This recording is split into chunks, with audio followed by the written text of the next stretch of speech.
وأشهد أن محمدا عبده ورسوله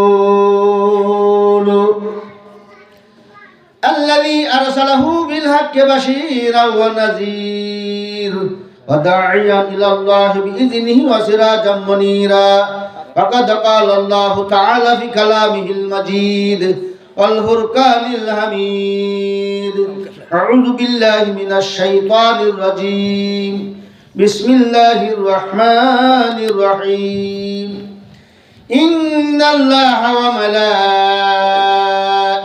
يصلون على النبي يا أيها الذين آمنوا صلوا عليه وسلموا تسليما بلغ العلا بكماله كشف الدجى بجماله حسنت جميع بخصاله صلوا عليه وآله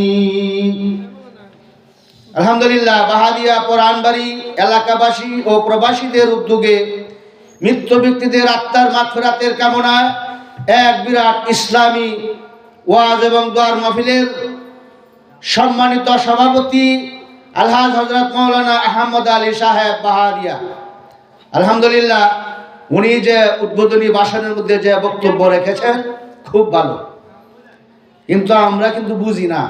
বুঝতাম যদি তাহলে কিন্তু সকলেই কিন্তু প্যান্ডেলের ভিতরে আসতাম।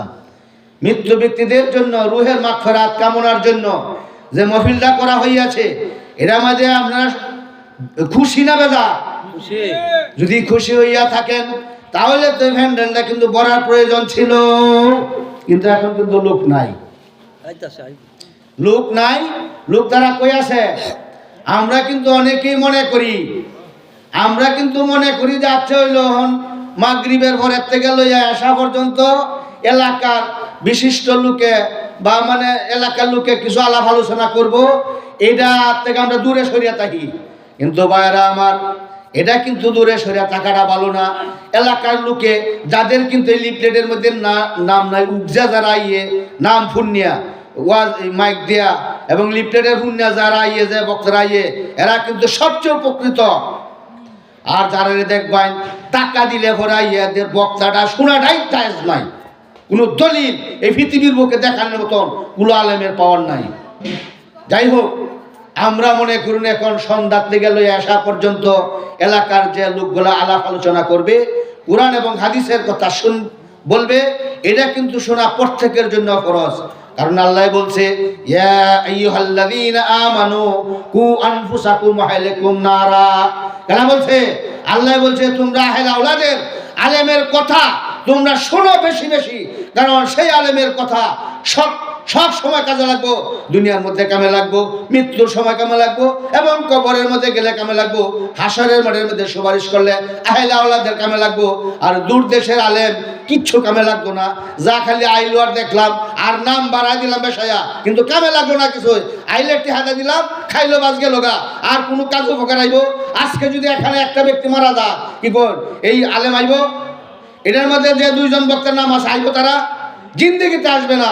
এই জন্য এলাকার যে লোকগুলো আসে তাদেরকে বেশি বেশি সম্মান করা, তাদের কথা বেশি বেশি শোনা, এটা কিন্তু ফরজ। আর দূর দেশের আলেমের কথা সরব ফরজ না, এটা হলো কি ব্যবসা। কোনো আলেমে যদি দেখাইতে পারে যে 50,000 1 লক্ষ টাকা ফাটাইলে পরে আমি আসবো, এই কথাটা যদি কোনো কিতাবের মধ্যে দেখাইতে পারে, যদি কোনো দলিল দিতে পারে, তাহলে তার আমি 2 লক্ষ টাকা সম্মান করব। বুঝছেন? এই জন্য এই লোক আইলে কিন্তু মাঠ ভরিয়া যায়, এলাকার লোক আইলে কোনো কথা বলতে পারে না। কথা যে বলবো, লোক না থাকলে কিন্তু কথা আসে না। কি কোন কথা আসে? লোক যদি তাহে তাহলে কথা বলতে পারে, লোক নাই, খালি মাঠের মধ্যে বক্তব্য দিলে কিছু লাভ নাই। কিন্তু এটার মধ্যে একটা লাভ আছে, হাসরের দিন এই যে লিফলেটটা আছে, এটা কিন্তু আল্লাহর দরবারে সাক্ষী দিব। মাহবুদ গো দেখো, এই যে লিফলেটের মধ্যে এলাকার কোনো ব্যক্তির নাম নাই, আছে শুধু দূর দূরান্তরের লোক। কি করেন? এর মধ্যে 5টা নাম বইলে ক্ষতি লইলে টেহা বেশি নিব। কি কোন টেহা বেশি নিব? টেহা কিন্তু সমানে নিব। কিন্তু এই যে 5টা আলেম রে যে আল্লাহ, এই আলেম 5টা আলেমের মধ্যে যদি একটা আলেমের যদি আল্লাহর কথা কবুল হইয়া যায়, তাহলে যদি একটা আলেমের জান্নাতের সার্টিফিকেট পাইব, তাহলে এলাকাবাসী সকলের জন্য উপকৃত হইয়া যাইব। কিন্তু আমরা তো এটা বুঝি না। আমরা বুঝি কি, আই সর্বনাশ, এলাকার ব্যক্তি কি দাম আছে? দাম আছে কোন বেড়া? সিলেট, রাজশাহী, বরিশাল, ঢাকা, ময়মনসিংহ এই ধরনের ব্যক্তির দাম আছে? কিচ্ছু দাম নাই, কোনো দলিলের মধ্যে নাম নাই। আল্লাহর নবী হুজুর পাক সাল্লাল্লাহু আলাইহি সাল্লাম যখন মক্কা থেকে মদিনায় হিজরত করতে গেছে, এই সময় মদিনাবাসী লোকেরা হুজুরকে টাকা দিছে? কেউ টাকা দিয়ে পাঠাইছে? কিভাবে গেছে? হাঁটতে গেছে, আস্তে আস্তে গেছে, আস্তে আস্তে কষ্ট করিয়া, কত বিপদ হইয়া মদিনা শরীফ গেছে, গিয়া স্থায়ী বাসিন্দা হয়েছে। এরপরে ইসলাম প্রচার করছে। আল্লাহ কইছে তুমি বাসিন্দা হও, এরপরে তুমি ইসলাম প্রচার করো। কি করে কুষ্টিয়ার বাড়ি বাসিন্দা হও? বাসিন্দা না হলে তো ইসলাম প্রচার করলে কি লাভ হইব? লাভ হইব কিছু? কিচ্ছু লাভ হইল না। আইলো, খাইলো, টেয়া দিলাম, 7-8 জন উপরে এলো, ডাঁড়ে সমাধান করলেন, খাই আইলো, চম্পট হইলো, আর জিন্দিগিতে আসবে না। কি গুণ আইব?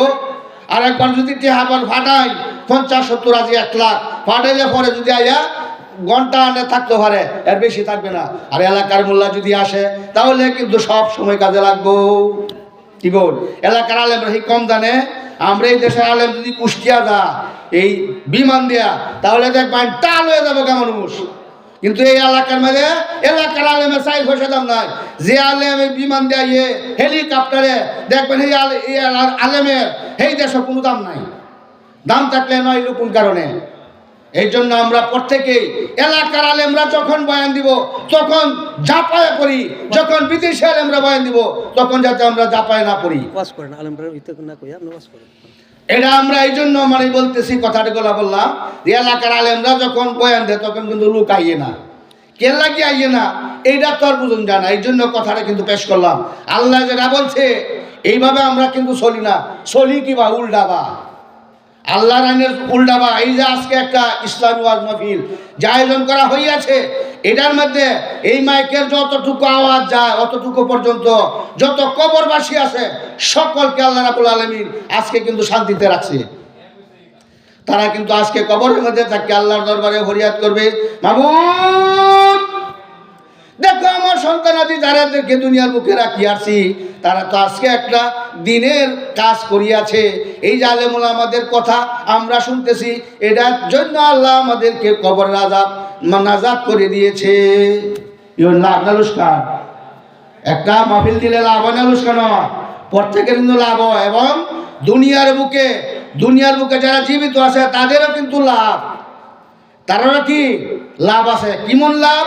মনে করুন যারা কুরআন এবং হাদিসের কথা শুনতে মানে সমস্যা লাগে, তারার কানে অত যা ফসে না।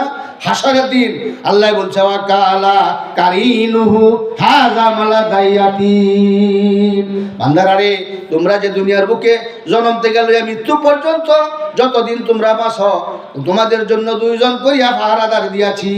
কয়জন পাহারাদার? 2 জন পাহারাদার।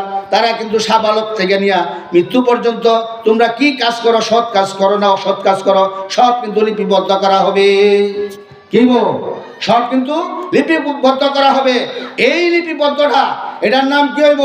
আমলনামা। এটার নাম কি? আমলনামা। সেই আমলনামাটা যখন কবরের মধ্যে হাসরের মাঠের মধ্যে যখন আল্লাহ সারা পৃথিবী ধ্বংস করে যখন একবারে চামড়ারে মুসারা যেবার চামড়া টানা দেয় না, এইভাবে পৃথিবীরা টানা দিবে, টানা দেয় এক লেভেল সমান বানাইবে, বানায় হাসের মাঠ আল্লাহ রাব্বুল আলামিন তৈরি করবেন। সেই মাঠের মধ্যে এই কবর থেকে সকল মানুষ যার যেন কবর ছিল এইখান থেকে আল্লাহ রাব্বুল আলামিন বললেন ইসরাঈল আলাইহিস সালাম যখন তৃতীয় সংজ্ঞা যখন দিবে তখন কিন্তু সকল মানুষ উত্থিত হয়ে হাসরের মাঠের দিকে যাইতে থাকবে। এই সময় ফেরেশতারা দাওয়ায় নিব, যাও তোমরা হাসরের মাঠের মধ্যে যাও। কেন লাগি? আল্লাহর কাছে জবাব দেওয়ার জন্য। তোমাকে যে এই দুনিয়ার বুকে 50 বছর, 100 বছর, 200 বছর, 500 বছর, 1000 বছর পর্যন্ত যে তোমরা এই দুনিয়াতে ছিলা, তোমরা কি কাজ করছো সেই কাজগুলো আজকে আমাদের সামনে পেশ করো। এই কথা যখন বলবে সকলেই কিন্তু যাইতে থাকবো, প্রত্যেকের আমলনামা দেখতে থাকবো। আমি তো যে সমস্ত গুনাহ করিয়াছি এই সমস্ত গুনাহ তো আমি মানুষের সম্মুখে, হাজার হাজার লক্ষ লক্ষ মানুষের সম্মুখে আমি কিভাবে পেশ করব, এই কথা কিন্তু বলতে থাকবো। তখন সব ফেরেশতারা তখন চাবুক মারতে থাকবো। চাবুক যখন মারবে তখন কিন্তু ডরে ভয়ে এই ব্যক্তি পড়তে থাকবো আর যাইতে থাকবো। আল্লাহর দরবারে বলবে, মাবুদ তুমি যে আমার সাথে ফেরেশতা দিয়াছিলা সেই ফেরেশতা তো ভুল লিখছে। কি লিখছে? ভুল লিখছে। এই যে তার অত বড় বড় গুনাহ আমি করি নাই, আমি এই সমস্ত কাজই করি নাই, আল্লাহ গো এই ফেরেশতা ভুল দেখছে। তখন এই যে মুহে বলতেছে না, আমরা দুনিয়ার মধ্যে মিথ্যা কই না, ডাড়ে মিথ্যা কইবে তাই যে যত মিথ্যা কথা বলতে পারবে তারে বেহুশ বালাফা, বালা হয় না? আর যে যত সেন্টারিং ধরাই করবে তারা কিন্তু বেহুশ বালাফা, আর যার যত পয়সা আছে তারারও কিন্তু বেশি বালাফা। কিন্তু আসলে এটা ঠিক না। যারা এলমে দ্বীন শিক্ষা আমল করছে তারা কিন্তু মূল্যায়ন করে না, কিন্তু মূল্যায়ন করে তাদের কথা কিন্তু বিশ্বাসও করে না। এই জন্য আমরা প্রত্যেকেই এই যে আমল নামাটা যে পড়বো, ফেরেশতা বাড়িতে থাকবো আর সাবুক করতে থাকবো। এই মারার পরে গিয়া আল্লাহর দরবারে গিয়ে সাক্ষী দিবে, মাহবুব এই যে ফেরেশতা লেখছে এইগুলা কিন্তু ভুল লেখছে, আমি এত বড় বড় গুনাহ করি নাই। তখন আল্লাহ রাব্বুল আলামিন বলেন, আল-ইয়াওমা নাখতিমু আলা আফওয়াহিহিম ওয়া তুকাল্লিমুনা আইদিহিম ওয়া তাশহাদু আরজুলুহুম বিমা কানু ইয়াকসিবুন। মাহবুব এই কথা কইয়া ওই যে আমার মুখ আছে না, এই মুখের সাথে মোহর মারিয়া দিব। মোহর মারিয়া দেওয়ার সাথে সাথে হাত এবং চক্ষু, কান, ফাও সমস্ত অঙ্গ প্রত্যঙ্গর জবান খুলে যাবে। সমস্ত অঙ্গ প্রত্যঙ্গরে আল্লাহ রাব্বুল আলামিন জিজ্ঞাসা করবেন। এখানে কিন্তু আলগা সাক্ষী আছে না, আলগা সাক্ষী আছে, আলগা কোনো সাক্ষী নাই। এই যে আরে আমার অমুক আমার অমুক অমুক কাতির লোক গিয়া সাক্ষী দিব, এইখানে কোনো কারবার নাই। নিজের বডি, নিজের অঙ্গ প্রত্যঙ্গ সব কিছু তানে আল্লাহর দরবারে সাক্ষী দিবে।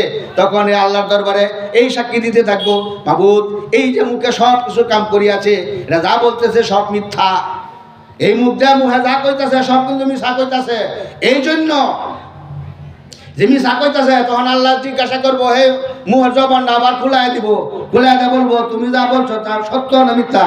তো মাহবুব আমার এই যে বডি, এই বডি যে এত হাসা কথা কইতে পারবো এটা কিন্তু আমি জানতাম না। জানলে মাহবুব আমি মিথ্যা কথা কইলাম, নইলে কি গো না কামে লাগবো।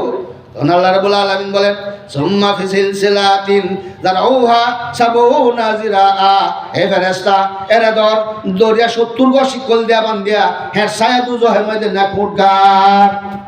এর মধ্যে খুঁটগারবো, দুজহের মধ্যে না খুঁটগারবো। কারে মারবো? এই গুণাগার ব্যক্তিরে।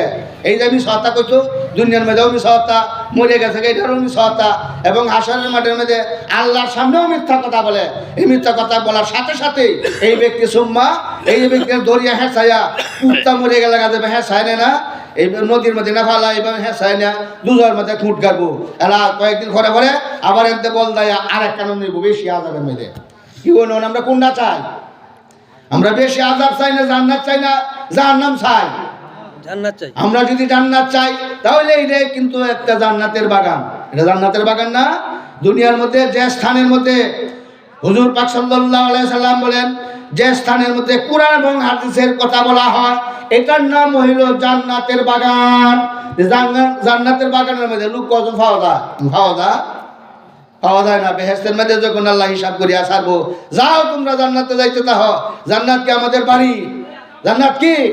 জান্নাত হলো আমাদের বাড়ি। সেই বাড়ির মধ্যে যাও তোমরা। যাওয়ার সাথে সাথেই কিন্তু লোকজন যাইতে থাকবে একটা আকর্ষণের মতন।